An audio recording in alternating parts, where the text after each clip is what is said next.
So before we do any actual Punnett Squares, I just wanted to go over a few things with you about how our Punnett Squares are going to be set up now that we've done the practice with vocabulary and some major concepts.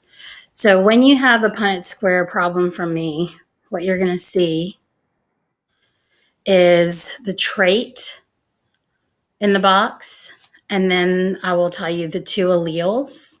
So in other words, which is the dominant gene and what letter it stands for it, which will be the capital letter, and what's the recessive allele and what lowercase letter will stand for it.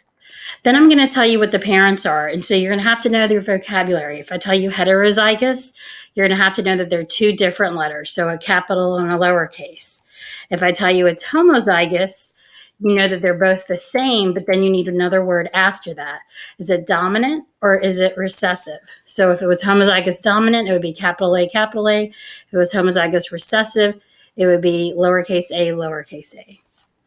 Underneath that, this is still for the parents. We haven't done any Punnett Squares yet. I'm going to ask you, what does that parent look like? So for each parent, they're going to have two letters based on those words we just talked about. So maybe two big A's, two little A's, or one of each. So you'll have two letters for the mom and two letters for the dad. And then you're going to tell me what they look like. So for example, if capital A was black fur and lowercase a was brown fur, we have big A, big A. This one would have black fur. This one would have brown fur. So basically, you need to know the word genotype, which means their letters, and phenotype, which means a description of it.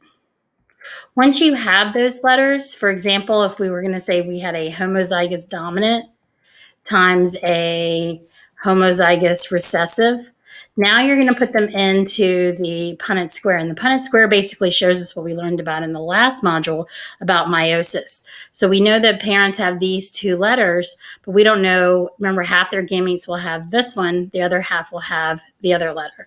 So we show that in the Punnett Square. So I always put the first parent across the top, make sure you keep the letters together, and the second parent across the side. And so again, I'm keeping the letters together. And now we're showing what are all the possible combinations here. So I'll bring this down and bring this over. So notice that in this case, 100% of the time, or 100% chance of having a capital A, lowercase a. So notice I have an arrow coming over here.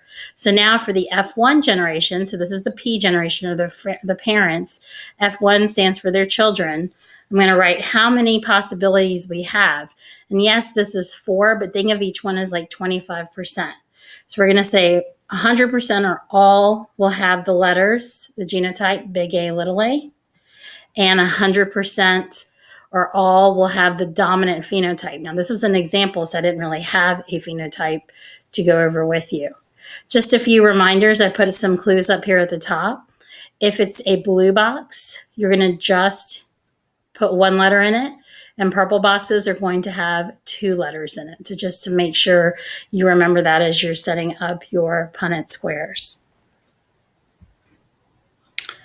So now that we did that intro activity, what I'd like you to do is hit pause and go to your Punnett Square practice and see if you can just fill in this box, and when you do, then come back and hit play again on this video.